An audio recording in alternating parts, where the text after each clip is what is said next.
Welcome to another Ashman Kings of War Battle Report, the Epic Quest,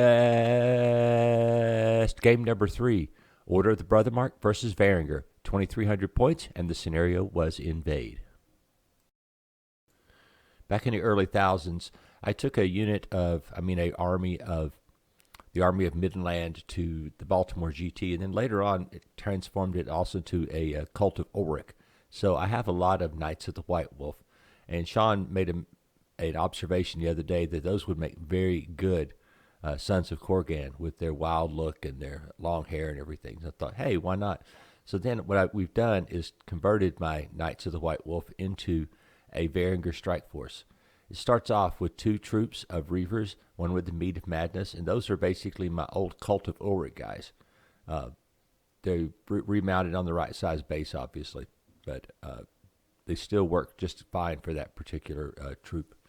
I had a troop of Huskarls and a regiment of Huskarls with the Pipes of Terror.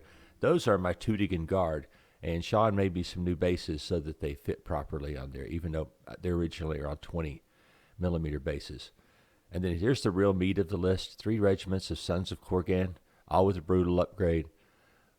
One with Caterpillar, one with Striding, and one with the Brew of Sharpness. 3 troops of Tundra Wolves, and these wolves are actually my old Mordheim Hounds, which was part of the Cult of Ulrich, and so I still have 3 units of those. A troop of Horse Raiders, which are my old Pistoliers, which kind of made sense because they had axes, and these guys have pistols, so it's kind of the same. The Scald is just my old ASB. I had a Cursed Son, which is the patriarch of the White Wolves, or I can't think of what it used to be called, but that's the model I'm using for him anyway. And he has the Sanguinary Scripture giving him Life Leech 3, and he is mounted. And last we have Magnild of the Fallen, and that's a custom figure that Sean painted for me for my Magnild, because I was going to use one of my Cult Ulrich guys, but he found an Middenheim female model and went ahead and painted it up beautifully, I might add, to flesh out my army. So my friend Carl came over with his old Warhammer Bretonnians, and we've been messing around with the list for it. And so I was working on my Order of the Brothermark list that I want to use for the Epic Quest. And finally I just said, hey, why don't you try this list, because I really like it and I think it's going to be effective. So it starts off with a horde of men-at-arms swordsmen with veteran command, a horde of spearmen with veteran command, 2 troops of paladin foot guard with 2-handed weapons, which we use my old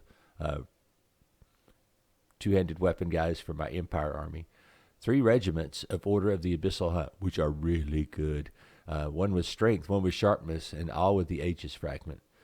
A horde of Ogre Palace Guards with a Staying Stone. These guys are, oh my gosh, that's such a good unit. I actually got to get my old Empire Ogres out of the box, and we stuck them on a base so they would fit in there. 2 heavy Arbalists, which were incredibly effective during the game. An Exemplar Paladin with the Mace of Crushing and lead from the front, also a great choice because he bolsters the infantry line. An Exemplar Hunter mounted with the Sword of Slashing and the Gauntlet, and he went right off to start dueling with my heroes on the first turn just about, so that was pretty good. War Wizard, what Sean and I call Gandalf, mounted with a Bane Chant, Inspiring Talisman, and a Lightning Bolt 4. And finally, a Boomstick Wizard, or Boom Wizard as we call it. It's a Boomstick with Lightning Bolt 4, with a total unit strength of 22, with 14 drops, but only 8 of those drops were scoring. So I did something in this deployment phase that I don't normally do, which is react to the other person. But Carl had placed both of his big units of knights over here on his right flank, get my left flank. So I had to have something over here because, unlike my Kingdoms of Men army, I don't have any phalanx or anything to slow people down. So I have to chaff them up, and then I have to have a response. So with that, I have a unit of Tundra Wolves in front of one of my Sons of Korgan. The one with the banner is the one with the Brew of Sharpness. The one next to them is the Potion of the Caterpillar. I went ahead and used my Reavers as basically as chaff for that in case I needed to. And then next is another troop of Reavers, and then another unit of Tundra Wolves, and lastly another unit of Sons of Korgan, this one with the Boots of Striding. And on the far end we have a unit of Tundra Wolves and the horse raiders. Along with them, I have the Huskarls and then the Huskarls troop, and I had to have something over there because he has such an infantry superiority to me that I figured the Huskarls could take out those hordes, but it's going to take time, and I had to isolate them to be able to do so. I've got to say, it sucks playing against your own army list sometimes. This list I designed, I thought was very flexible, and as you'll see during the game, it is. It is a great list for, at least for these friendly style games. Down here, he has 2 units of his knights, the Lord Order of the Abyssal Hunt. They are ferocious. And then his Exemplar Paladin was there to knock out any of my lone heroes that are around, which I've been known to use. Next, a troop of the Foot Knights. Next, a Ballista. The red unit are swordsmen, and the blue, the red unit are swordsmen, and the blue unit are spearmen. We just didn't have, I didn't know that Carl didn't have any swordsman models, or I would have got mine out, and they would match in with everything else he has. Right in the middle, behind that piece of difficult terrain, are his Ogre Palace Guard, just kind of anchored, literally being the rock of his line. Over on the far end, we had another troop of Foot Knights, and then the last unit of Order of the Abyssal Hunt. These had the Sir Jesse's Boots of Striding. Mixed in there between, there are some wizards. There's one wizard I know over there with that unit of knights, and there's another one. I think it's between the troop of Foot Knights at the top near that white sheet of paper, and then and between them and the spearmen. So I was going to get shot on the way in. So the scenario was invade, and so I decided to keep him on the other side of the table and try to win it that way. And with a mostly mounted force and mostly elite hard-hitting force, that was probably the best strategy. So everything just moved up online. As you can see, the Tundra Wolves and the troop of Reapers move up, and along with beside them is the Chosen. I'm sorry, he's called a Cursed Son. I always call him the Chosen. Because he's kind of a chosen hero from Games Workshop. I know that's a bad one. But over in the middle, I went ahead and ran one unit of Tundra Wolves out there with one of my night units. I was hoping to find a spot where I could punch through the line and then start to envelop it from the middle. Over on the right, I moved as far as my little foot troopies could move, and I moved my my horse archer unit, horse axe unit, up to just out of charge range of his knights because, they would kill me. So anyway, that's all I could do this turn. I have no shooting and have very little magic, so it's going to go fast. Since it's kind of hard to see, I decided to give you a close-up of the right flank. You can see it's all wonky with all these guys angled going in different directions. I didn't know how aggressive he was going to be, so I'd actually hidden the troop of Tooting Guard / Huskarls behind the little castle there, and since I got the first turn, that was a mistake because I could have moved into there instead. I ended up having to walk 10 inches across to try to catch back up to my lines when they would have been way better off being right behind my horse raiders there. But you can see the new bases on the Tooting Guard. It's exactly the right size for that unit, but Sean made me some like 20 millimeter holes in it, and so I put 16 on that base instead of my usual 12. And it fills it up nicely. I think it looks great. And then the Tundra Wolves are my hounds there. You can see that I'm just trying to move up and support all my movement by giving them some shielding. Carl did not move this turn, preferring to let me move into his trap. And he did shoot the heck out of my units of Sons of Korgan in the very middle. It made me really regret taking them all with Brutal instead of the stealthy on him. That would have been a much better modification for this list, and I think that's what I will do if I use it for in the future, especially with people that have shooting lists. I just thought it'd be better against people that have more fighty lists, to having the Brutal over the stealth. But I could see how it used both ways. When I've used 4, I did it half and half. It's just for the heck of it. But anyway, I took 5 wounds to my middle unit of Sons of Korgan, and I knew that, their leadership is not that great, and I don't have an inspiring source near them, except Magnield. And she's there right on the edge of the unit, and I just thought I'm going to be in big trouble, so I'm going to have to charge way earlier than I thought because of the efficacy of his missile attacks. And He did some wounds to the other units down there, but it was all incidental.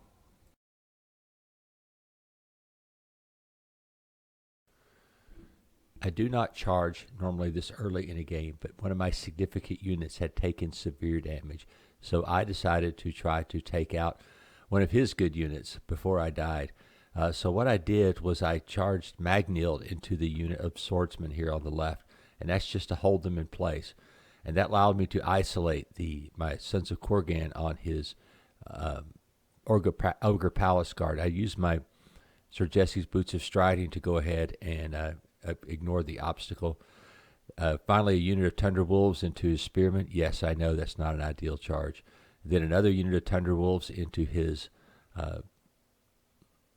Foot Knights over there on the very end. What I'm trying to do is isolate the line. Okay, if you're new to the game, you see that I made some really stupid charges, or did I? The reason why is because I have to charge my Sons of Korgan into those ogres, and hopefully I'm going to take them down quite a bit with damage. And then at the same time, though, if I don't beat them, if I don't break them, I'm going to get flank charged by one of those hordes or something else. And so what I did was I tried to isolate the battlefield, which is having supported charges. If I would have just charged with the Sons of Korgan, I would have easily got enveloped by the other units nearby. So I had to make bad charges with the Tundra Wolves. And Tundra Wolves aren't that bad. It's just that, over there on the end, I got hindered, and then here I'm fighting Phalanx, so that means they are pretty bad. But it also allows all of my supporting units to move up and get right behind. So as soon as those Tundra Wolves die, the Huskarls are going to be able to charge into that unit and start to munch on it. So what looks like some bad moves is actually what I would consider a pretty good move. It's really the only choice I had, because the rate he was rolling attacks on my Sons of Korgan, they weren't going to live through the turn anyway. So I might as well, if I'm going to throw them away, I might as well try to make it count. And that's what I did this turn. Again, because of what happened in the middle, I had to support my charge there. So what I did was I moved one of my units of Tundra Wolves up in front of his Knights to keep them from one of them charging me one-on-one, which I do not want. The Reavers moved up pretty far, probably too close, because I'm going to get nailed by that stupid foot guard troop, or whatever they're called, Foot Knights. Everything else moved up. And as soon as the dogs died, I should be able to plow one of my units of Sons of Korgan into his Knights. The thing is his Knights are every bit as tough as the Sons of Korgan, which I found out later. Even though I made the list, I guess I really didn't pay that much attention to what I'd given each unit, and it was going to be bad. So yeah, my Sons of Korgan slam into the Ogre Palace Guard. Oh, did I say slam? I did 4 wounds, and they have Iron Resolve, so it was back to 3 wounds. And now it didn't matter whether I got them shot down, because those Ogre Palace Guard are going to eat them alive. And then I'm going to have an even worse problem on my hand. So I don't know if it was better to go ahead and charge supported like that, but I mean, I really had to get my foot troops up to do anything. And I was just stunned at how poorly I rolled on those Ogre Palace Guards. But it just... this stuff, you can't control the dice. You just got to hope sometimes that you roll average, and I rolled decidedly below average. So down here I made my second mistake, and I allowed my Reavers to get charged by the Foot Knights, and that's going to be, I mean, I know the Reavers will kill them in return, but I didn't really anticipate how much damage the Foot Knights were going to do to me. His Exemplar Paladin, or Exemplar Hunter, went ahead and charged into the Cursed Sun and did like 1 or 2 wounds. It wasn't going to do much because he was hindered. But I'd forgot about the guy with the stupid gauntlet. Magnhild had survived the counterattack, only taking 2 wounds. One of the units of Hounds had survived its counterattack and was not wavered even. But as you can see, that where the rock is in the middle, that was where my Sons of Korgan used to be. They were totally annihilated by the very able Ogre Palace Guard. I don't know why I've never used that unit before. I feel like a total boob because that unit is excellent. And so now really the middle of the table, I've got nothing to defend. So I'm going to have to rely on both flanks here to try to win this game. Okay, this looks a little gronky because of the terrain, but the over on the left, my Brew of Sharpness Knights go ahead and charge into his Knights. and Sons of Korgan into his knights. And then here in the middle, I went ahead and charged the second unit of Sons of Korgan. I think these have Potion of the Caterpillar, which is irrelevant on this end of the table. And also the Reavers back into the, or Reapers or Reavers, whatever they are, back into the troop of Foot Knights. And what I was hoping here was after he made such a good charge with that Foot Guard, I was just so stupid to let him charge me there. And now I've boxed in my Sons of Korgan. I needed both of them to charge simultaneously. And Carl very smartly launched a spoiling attack and stopped me up. But what I was hoping to do was to kill the Foot Knights and then overrun with the unit of Reavers, and then make that way he would have to charge into them first on the next turn. The the Cursed Son went ahead and fought the his Exemplar Hunter, and I got all my wounds back. I gave him so he had life leech 3, which is just funny as heck because, I use him in other games. I would just charge him into chaff so I could power him back up. So here in the middle, Carl gave me a little bit of crap about this, but the fact is his line is absolutely straight. There's no units buckled forward or back. So I was able to double charge into the Ogre Palace Guard. So I just have one that's probably on there by half an inch. And I moved the Huskarls as far over to the right of the toward the Tundra Wolves as possible. I moved the ASB with loot up to support, and went ahead and threw Banechant on the Huskarl regiment to try to take down those very resilient ogres. If you've read my new chaff article, you can see this what I'm doing over here. I'm moving my horse raiders up to take the charge from that unit of knights, but I also have my Huskarl troop ready to counter. And I wisely kept my nose of my unit out of the woods. And the reason why is because that's going to allow the nose of his unit to stick out of the woods when he kills me. And the right move would be to back up into the woods. But I think Carl just sat there for some reason. But I think probably to get a better angle on something else. But I think you'll see this is a key moment in the game. So down here, my Sons of Korgan with the Brew of Sharpness had I had another rubber dice moment. I just can't roll dice this game. It was bad. But of course, his knights survived the attack, and I just knew I was going to get slammed in the flank by that other unit of knights. What happens here, though, is I do kill the Foot Guard, Foot Knights, and overran just 1 inch with the Reavers. So they're going to have to act as chaff this turn, as opposed to the normally hammer unit that they are. I have no choice. I'm going to have to burn them as chaff. And you can see that my Cursed Son has regenerated all of his wounds from beating on the Exemplar Hunter. Magnild over there, she is doing real well at beating on that unit. Biggest problem is she'll do 4 or 5 wounds a turn, but at the same time they're getting 25 shots back at her. But I needed her to hold that unit, and every time I was tempted to move, I decided not to because I just knew that was going to open up something nasty.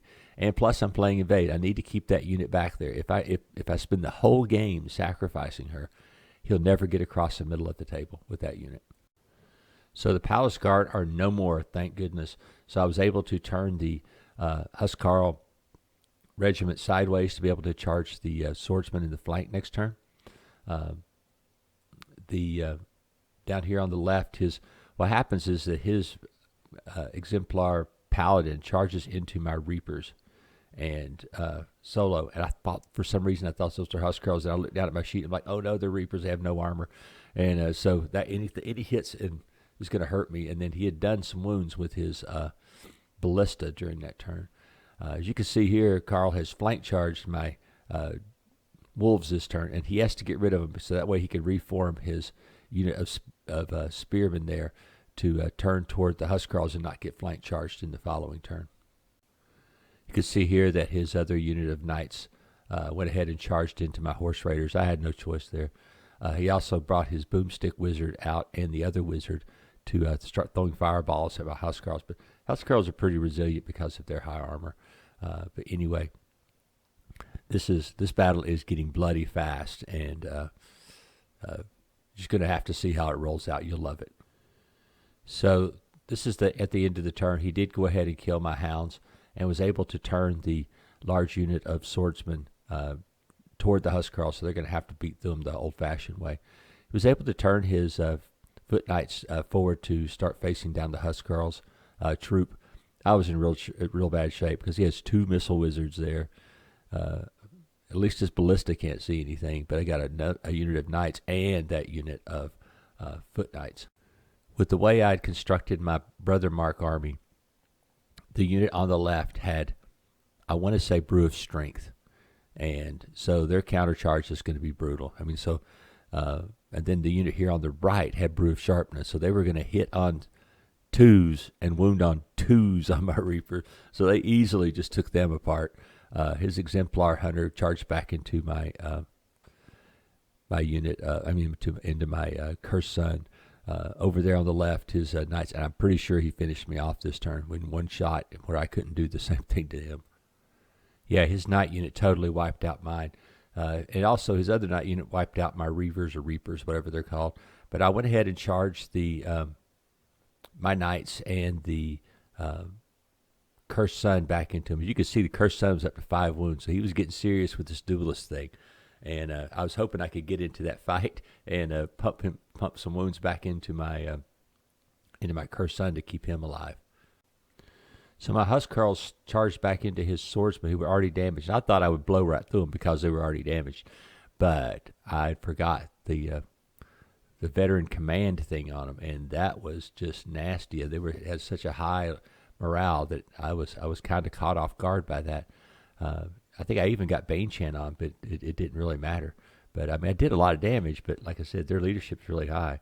My Huscarls troop went ahead and charged into his Knights, and like I said, he left the Knights out of the woods, the nose of them, so I was not hindered on the way in.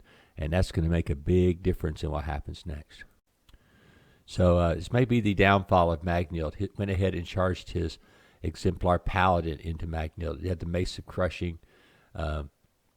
Magnild's been holding out valiantly, and it's done exactly what I wanted her to do, which is there's no way now at this late turn of the game that he is going to be able to get to the middle of the across the middle of the table with that unit, especially with that little house in the way there. I apologize for the blurry picture, but I have nothing else to put in this place to explain what's going on. The down here, my Knights and my Cursed Sun had managed to go ahead and kill that unit of Knights that charged me. I'd taken 5 wounds, which was very low considering the magic items and stuff that unit had.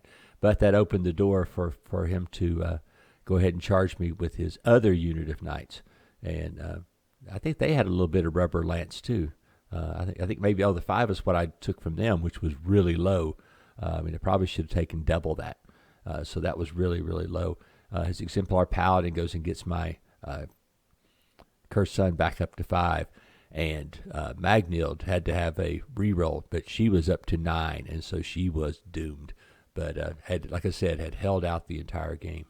So this is quite the scrum over here. The countercharge from his swordsman, I think he had Banechan on her too. I think maybe that's why. Did 6 wounds, which was very, very respectable.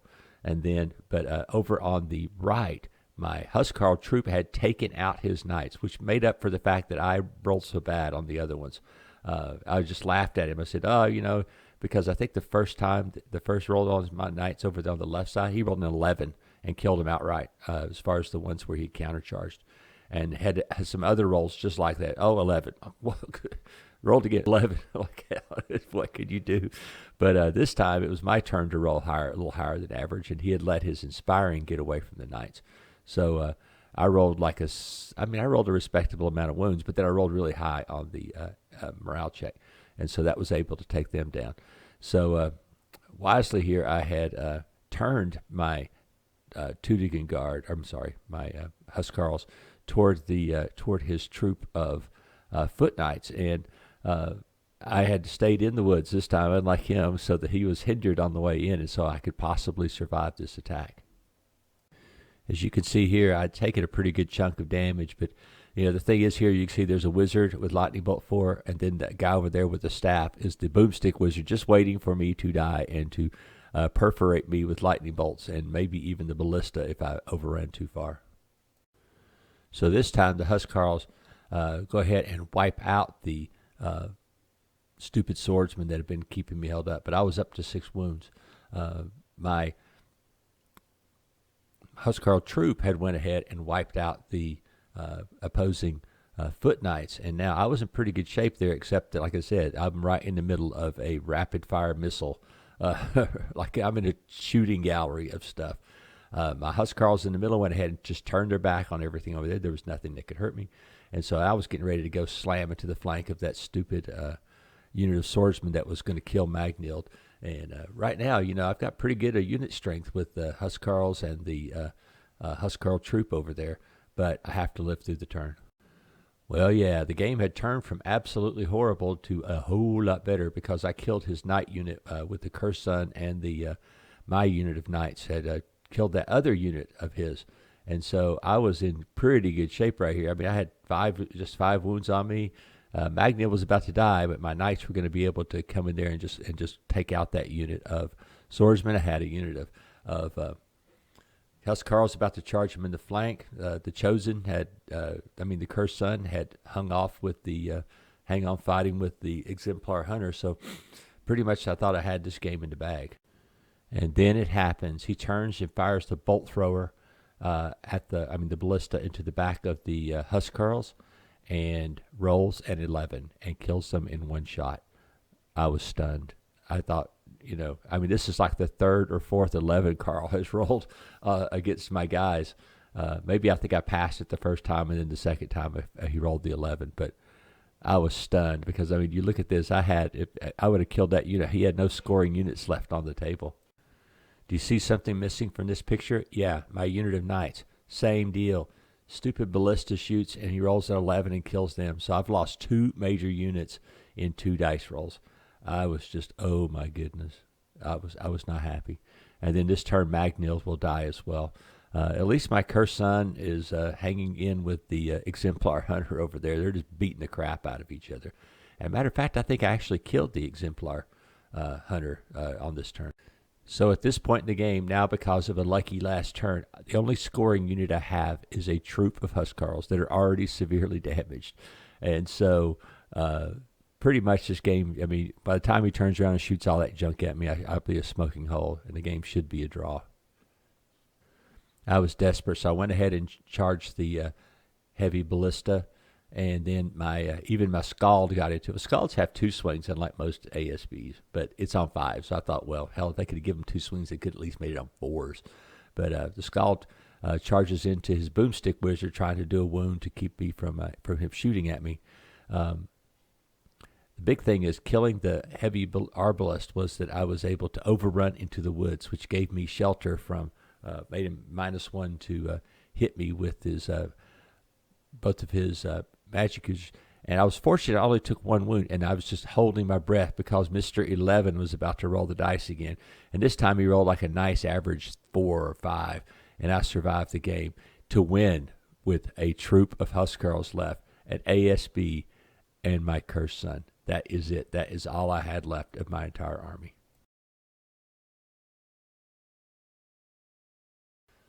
Wow, what a great game. We dumped on each other the whole game.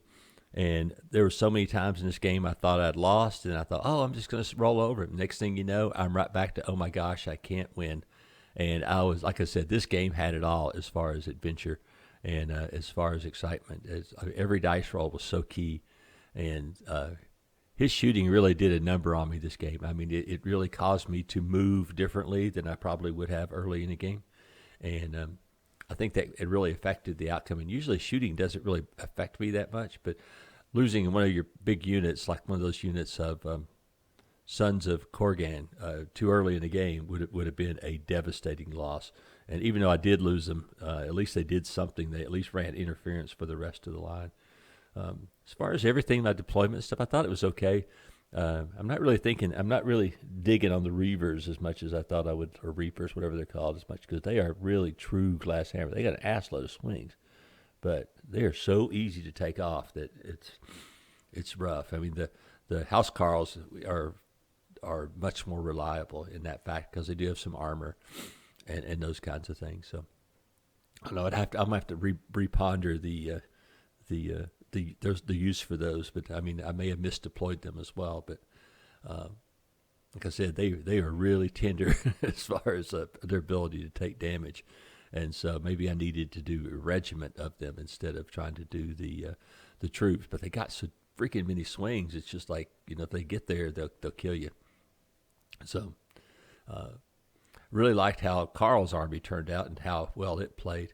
I think maybe if he would have been a little bit more aggressive, not on the right side, but on the left side, getting the nose of his knights into the woods so he could use his J-boots to charge out. That would have really changed this whole game, because I was able to get to his lines without the cavalry on his left side really affecting me that much. And so that gave me a boost over there, because if I didn't have it, I would have been dead. I would have lost easily. Down here on the left flank, I mean, we wiped each other out. We had nothing left. Either one of us had nothing left. And so very, very tight game. And I had none of my cavalry left at the end of the game. It was all the kill pile over on the other table was just growing. It just seemed like it grew by leaps and bounds every turn. So anyway, I hope you enjoyed the game. This one was very enjoyable, and I think the next game we're going to do, it might be for the Epic Quest, might be getting out my orcs and doing a huge Oktoberfest battle, probably next week sometime. I'm trying to get as many people as I can to show up, because I got a lot of orcs, and they need to be played with. So until next time, hope you enjoyed the battle report. Hope you enjoyed the tips. Thank you.